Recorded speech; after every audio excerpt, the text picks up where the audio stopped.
الحمد لله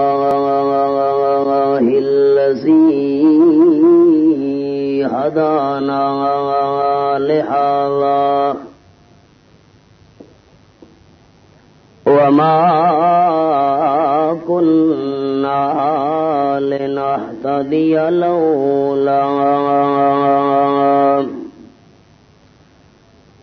لولا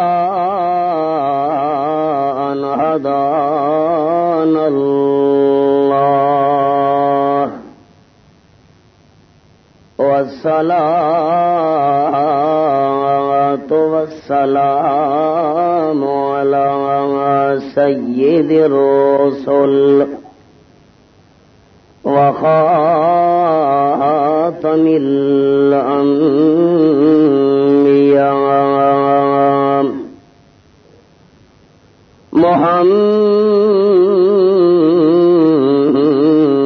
محمد المصطفى وعلى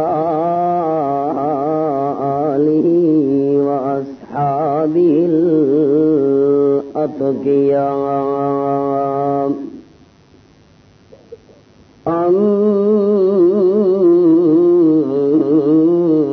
أما بعد فأعوذ بالله من الشيطان الرجيم بسم الله الرحمن الرحيم له دعوة الحق والذين يدعون من دونه لا يستجيبون لهم بشيء إلا كباسط كفيه إلى الماء ليبلغ فاه وما هو ببالغه وما دعاء الكافرين إلا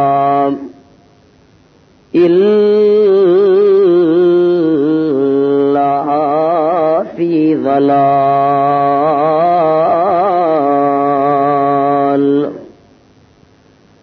سبحان ربك رب العزة عما يصفون وسلام على المرسلين والحمد لله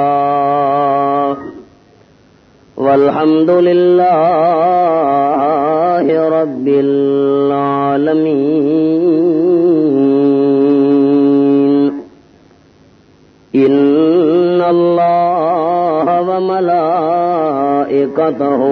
يصلون على النبي يا أيها الذين آمنوا صلوا عليه وسلموا تسليما اللهم صل على محمد وعلى آل محمد كما صليت على إبراهيم وعلى آل إبراهيم إنك حميد مجيد اللهم بارك على محمد وعلى آل محمد كما باركت على إبراهيم وعلى آل إبراهيم إنك حميد مجيد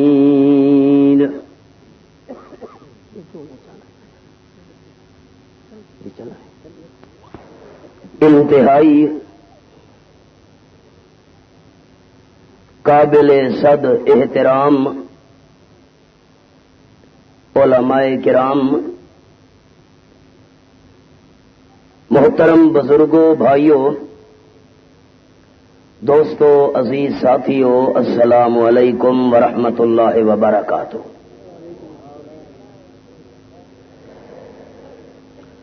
جب مجھ سے ہمارے محترم بھائی جناب مولوی شفیق الرحمان صاحب نے یہاں توڑ ڈھیر میں حاضر ہونے کے لیے وقت دینے کا مطالبہ کیا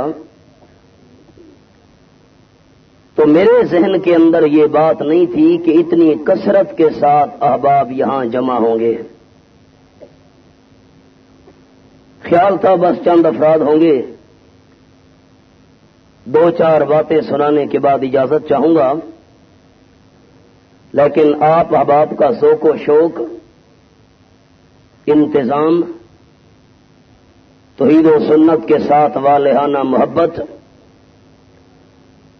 علماء کرام کی سرپرستی، نوجوان ورکروں کی کوشش، ان تمام چیزوں کو دیکھنے کے بعد میرا دل باغ باغ ہو گیا۔ میں سمجھتا ہوں میرے سفر کا حق ادا ہو چکا ہے۔ اب سب سے بڑا مسئلہ یہ ہے کہ میں پشتو میں بیان نہیں کر سکتا۔ میں نے گفتگو کرنی ہے اردو میں، یار من ترکی و من ترکی نمے دانم۔ اب میری تسلی کیسے ہوگی کہ آپ میری گفتگو سمجھ رہے ہیں؟ نہیں، اس کا طریقہ کیا ہے نا، آپس میں ہم کوئی فیصلہ کر لیں۔ فیصلہ یہ ہے کہ جو بات میں آپ سے پوچھوں تو آپ نے بڑے جذبے کے ساتھ اس کا جواب دینا ہے، میری تسلی تب ہوگی۔ اگر آپ کا جواب نہ آیا یا جواب کمزور ہوا، میں سمجھوں گا میں قبرستان میں بیٹھا ہوں۔ ہمارے اس علاقے کے قبرستان کے مردے نہیں بولتے، شاید یہاں توڑ ڈھیر کے بولتے ہوں، ہمارے علاقے کے مردے نہیں بولتے۔ اور اگر آپ نہ بولے، میں کیا سمجھوں گا کہ میں قبرستان میں بیٹھا ہوں۔ اگر آپ کا جواب نہ آیا، جو ہمارے پختون بھائی آپ تشریف فرمائے، میں پنجاب میں جا کر کہوں گا میں نے توڑ ڈھیر میں قبرستان میں واس کیا تھا۔ یہ فیصلہ ہو گیا۔ اب اگلی بات، آپ کے اس قصبے کا ذکر تاریخ کے اندر بڑے انوکھے انداز میں آیا ہے، اور واقعی یہاں حاضر ہو کر اندازہ ہوا کہ تاریخ میں اس قصبے کو ایک منفرد مقام ملنے کے اندر راز کیا ہے۔ میں دعا گو ہوں رب العالمین آپ تمام ساتھیوں کو مزید توحید و سنت کی خدمت کرنے کی توفیق عطا فرمائے۔ کوئی مشکل گفتگو نہیں کروں گا، ایسا نہ ہو کہ آپ میری مشکل بات نہ سمجھ سکیں، بات بڑی آسان ہوگی انشاءاللہ۔ میں یہ چاہتا ہوں کہ میرا ایمان درست رہے، میں یہ چاہتا ہوں کہ میرا ایمان ٹھیک رہے۔ آپ احباب کا کیا خیال ہے؟ آپ چاہتے ہیں کہ ہمارا ایمان درست رہنا چاہیے؟ آپ احباب کا خیال ہے کہ ہمارا ایمان ٹھیک رہنا چاہیے؟ پھر ایمان کیسے ٹھیک رہے گا، یہ میرا سوال ہے۔ اب اس سوال کا جواب میں نے دینا ہے اپنے بیان کے اندر۔ پہلے آپ تمام احباب میرا سوال سمجھیں، بھئی مہربانی کریں گفتگو کوئی نہ کرے، غیر ضروری طور پر گفتگو سے پرہیز کریں، میری طبیعت پر بوجھ پڑتا ہے۔ بیانات سننے کے آداب پنجاب والوں کو بخوبی آتے ہیں، انشاءاللہ ایسا ایسا آپ کو بھی تجربہ ہوتا جائے گا۔ سوال آپ احباب میرا سمجھیں، میرا سوال یہ ہے کہ ہمارا ایمان ٹھیک کیسے رہے گا، ہمارا ایمان درست کیسے رہے گا، یہ میرا سوال ہے۔ اب جواب امام الانبیاء صلی اللہ علیہ وسلم کے فرمان سے، قال النبی صلی اللہ علیہ وسلم لا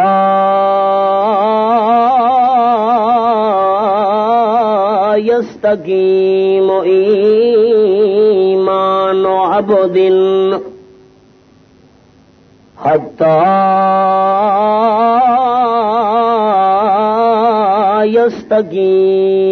يستقيم قلبه او کما قال النبی صلی اللہ علیہ وسلم۔ اس کو بند کر دیں، یہ ایسے بے چینی پیدا کر رہا ہے۔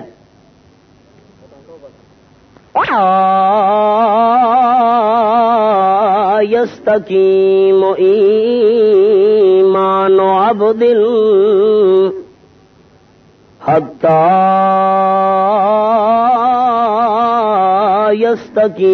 یستقیم قلبہ۔ آپ صلی اللہ علیہ وسلم نے فرمایا کسی بندے کا ایمان اس وقت تک ٹھیک نہیں ہو سکتا جس وقت تک بندے کا دل ٹھیک نہ ہو جائے۔ ایمان بندے کا تب ٹھیک رہے گا جب بندے کا دل ٹھیک ہو۔ جس بندے کا دل ٹھیک نہیں ہے اس بندے کا ایمان بھی ٹھیک نہیں ہے۔ دوستوں نے میری بات سمجھی؟ خیال آپ صلی اللہ علیہ وسلم نے فرمایا لا یستقیم ایمان عبد حتی یستقیم قلبہ۔ ایمان بندے کا تب ٹھیک ہوگا جب بندے کا دل ٹھیک ہو۔ اب دل کے اندر کیا ہے اللہ کے بغیر کسی کو بھی پتہ نہیں ہے۔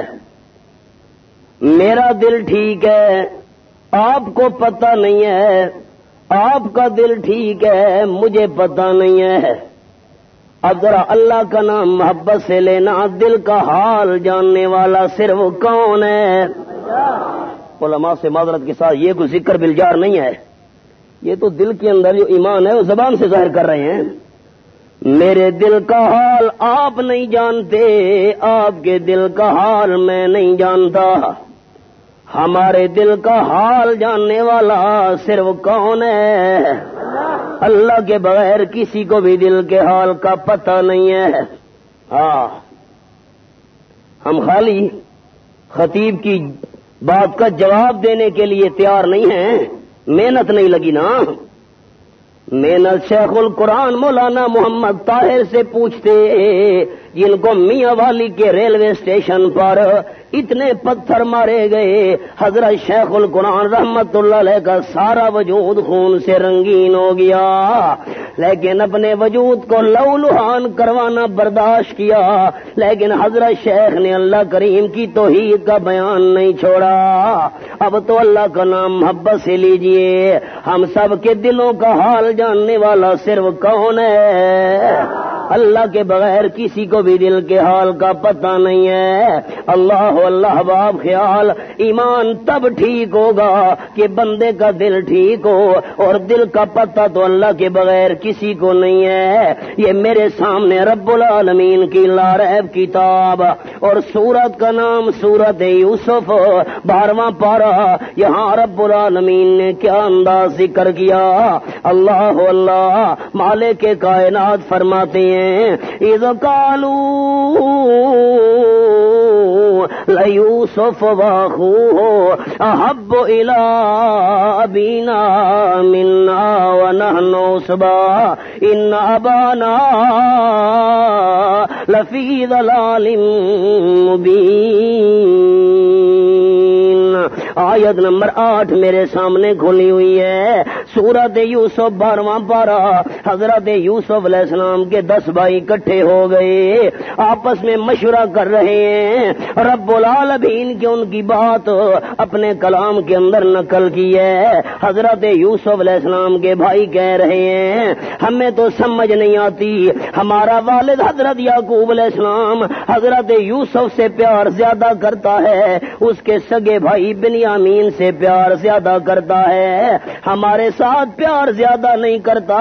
وَنَحْنُ عُصْبَةٌ، حالانکہ ہم بڑی مضبوط جماعت ہیں، گھر کا نظام ہم نے سنبھالا ہوا ہے، سارا کاروبار ہمارے ذمے ہے، لیکن ابا جان ہمارے ساتھ پیار زیادہ نہیں کرتا۔ إِنَّ أَبَانَا لَفِي ضَلَالٍ مُبِينٍ۔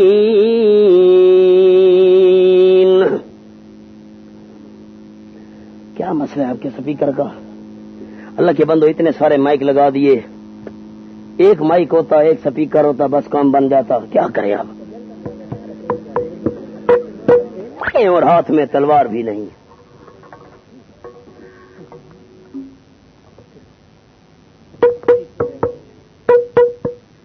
سپیکر کا کون سا یہ بتاؤ پہلے؟ یہ ہے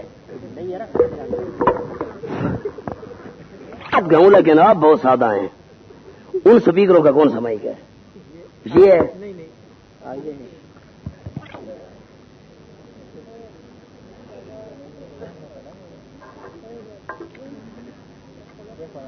بات کہاں سے شروع کی؟ بس اب سپیکر کو کچھ نہیں کرنا جی۔ اب میں پھر بات دہرانے لگا ہوں۔ آپ صلی اللہ علیہ وسلم نے فرمایا ایمان بندے کا اس وقت ٹھیک ہوگا جب بندے کا دل ٹھیک ہو جائے، اور دل کے ٹھیک ہونے کا پتہ اللہ کے بغیر کسی کو نہیں ہے۔ اب اس پر اللہ کریم کے قرآن کا حوالہ سنانے لگا تھا کہ دل کا حال اللہ کے بغیر کوئی نہیں جانتا۔ آپ کا ایمان یہی ہے؟ دل کا حال اللہ کے بغیر کوئی نہیں جانتا۔ اب آپ خیال بڑی سنجیدگی کے ساتھ گفتگو سننا، ممکن ہے اگلی ملاقات آپ کی اور میری قیامت کے میدان میں ہو۔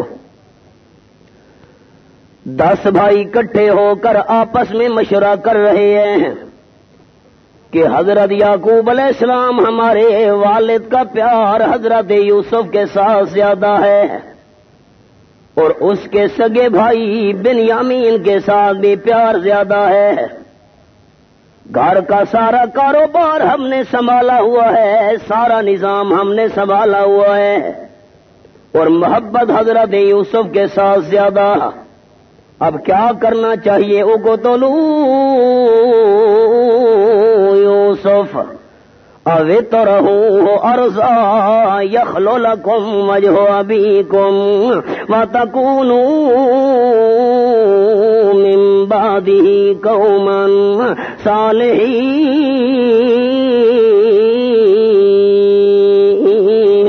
حضرت یوسف علیہ السلام کو قتل کر دو، اور اگر قتل نہیں کرتے پکڑ کر ایسی جگہ جا کے چھوڑاؤ جہاں سے حضرت یوسف علیہ السلام واپس نہ آ سکے۔ جب حضرت یوسف علیہ السلام نہیں ہوگا، حضرت یوسف کے حصے والا پیار تمہیں مل جائے گا، تمہارا معاملہ سارا ٹھیک ہو جائے گا۔ حضرت یوسف علیہ السلام کو قتل کرو۔ اللہ فرماتے ہیں قال قائل منہم لا تقتلوا یوسف والقوہ فی غیابت الجب یلتقطہ بعض السیارہ ان کنتم فاعلین۔ آیت نمبر 10، سورت کا نام سورت یوسف 12واں پارہ۔ بڑا بھائی کہنے لگا نانا حضرت یوسف علیہ السلام کو قتل نہ کرو، ایسا حسین و جمیل قتل کرنے کے قابل نہیں ہے۔ پھر میں تمہیں مشورہ دیتا ہوں، کسی کنویں کے جالے میں جا کر رکھا ہو سکتا ہے کوئی آنے جانے والا قافلہ اٹھا کر لے جائے. قتل نہ کرو. اگر کوئی قافلہ اٹھا کر لے گیا حضرت یوسف نہیں رہے گا اور کام بھی تمہارا بن جائے گا, قتل سے بچ جاؤ گے. اب آپ نے اللہ کا نام لینا ہے محبت سے. اب یہ جو آپس میں بھائی مشورہ کر رہے ہیں, اگر ان بھائیوں کا یہ عقیدہ ہوتا ہمارا والد حضرت یعقوب علیہ السلام عالم الغیب ہے, اسے ہر چیز کا پتہ ہے, تو کبھی مشورہ کرنے کی کوئی ضرورت نہیں تھی. اور اگر ان نوجوانوں کا عقیدہ ہوتا ہمارا والد حضرت یعقوب علیہ السلام ہر جگہ موجود ہے, ہر جگہ حاضر ناظر ہے, تو کبھی حضرت یوسف علیہ السلام کے بارے میں مشورہ بھی نہ کرتے. اللہ کریم نے مسئلہ سمجھا دیا. غیب کا علم رکھنے والا بھی صرف اللہ, اور ہر جگہ موجود بھی صرف کون ہے. آ گئے حضرت یعقوب علیہ السلام والد کے سامنے. اللہ کریم نے فرمایا, کہنے لگے کالو یا ابانا مالک لا تمنا علی یوسف وإنا لہ لناصحون. ابا جان ہمیں آپ کی سمجھ نہیں آتی, آپ حضرت یوسف علیہ السلام کے معاملے میں ہمارے اوپر اعتماد کیوں نہیں کرتے؟ ابا جان آپ کیوں ہمارے اوپر بھروسہ نہیں کرتے؟ ہم حضرت یوسف علیہ السلام کے بڑے خیر خواہ ہیں, ہم کوئی دشمن تو نہیں ہیں. ارسلہ معنا غدا یرتع ویلعب وإنا لہ لحافظون.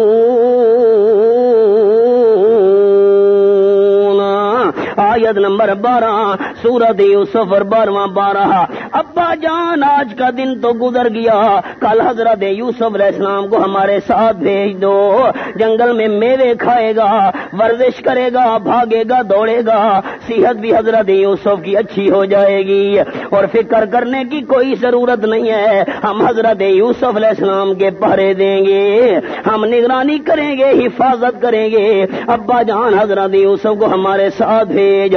تو ڈھیر کے بھائیوں خیال کرنا, مضافات سے آنے والے دوستوں خیال کرنا, دل کے اندر منصوبہ اور ہے. حضرت یعقوب علیہ السلام سے بیٹے کو جدا کرنے آئے ہیں اور زبان پہ باتیں اور کر رہے ہیں. زندہ پیغمبر حضرت یعقوب علیہ السلام بیٹے سامنے کھڑے ہیں, لیکن زندہ پیغمبر کو بیٹوں کے دل کے حال کا پتہ نہیں ہے. دل کا حال جاننے والا صرف کون ہے؟ اگر والد حضرت یعقوب علیہ السلام کو بیٹوں کے دل کے حال کا پتہ ہوتا کہ دل کے اندر اور منصوبہ بنا کر آئے ہیں اور زبان سے باتیں اور کر رہے ہیں, کبھی اپنے بیٹے کو ان کے ساتھ روانہ نہ کرتے.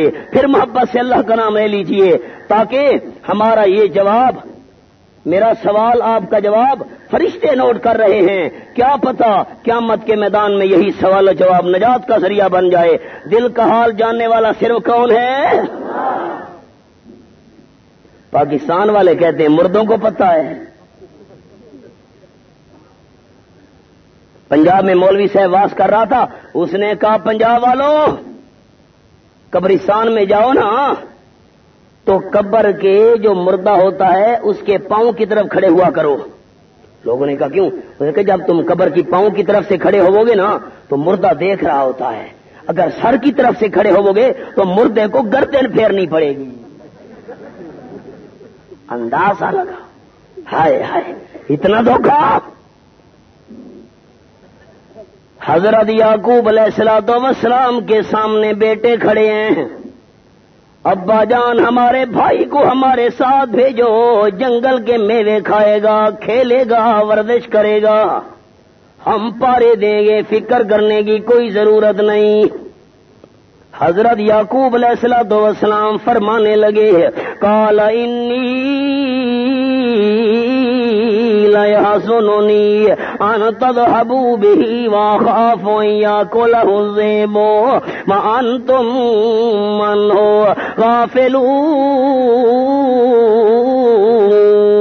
غافلون. میرے بیٹو مجھے دو قسم کی فکر لاحق ہے. پہلی فکر یہ ہے حضرت یوسف کی جدائی میں برداشت نہیں کر سکتا, کیسے اپنی آنکھوں کے سامنے اس کی جدائی برداشت کر لوں. اور نمبر دو, جس جنگل میں تم جایا کرتے ہو شکار کرنے کے لیے, اس جنگل میں بھیڑیے بہت رہتے ہیں, ایسا نہ ہو تم سے غفلت ہو جائے اور میرے معصوم بیٹے کو بھیڑیا نہ کھا جائے. بھیڑیا آپ کیا کہتے ہیں؟ بس سارے نہ بولے مہربانی جی. شیربا مجھے پشتو نہیں آئے گی, یہ بڑا مشکل. شیربا شیر نہیں, یہ بھیڑیا. شیر تو اور ہوتا ہے, شیر مخ. اب مولانا نے وضاحت کی, شیر مخ بھیڑیا. جس جنگل میں تم جایا کرتے ہو شکار کرنے کے لیے وہاں شیر مخ بہت رہتے ہیں, بھیڑیے. ایسا نہ ہو کہ تم سے غفلت ہو میرے بیٹے کو بھیڑیا نہ کھا. واہ ابا جان واہ, یہ بھی کوئی بات ہے. قالوا لئن اکلہ الذئب ونحن عصبۃ انا اذا لخاسرون.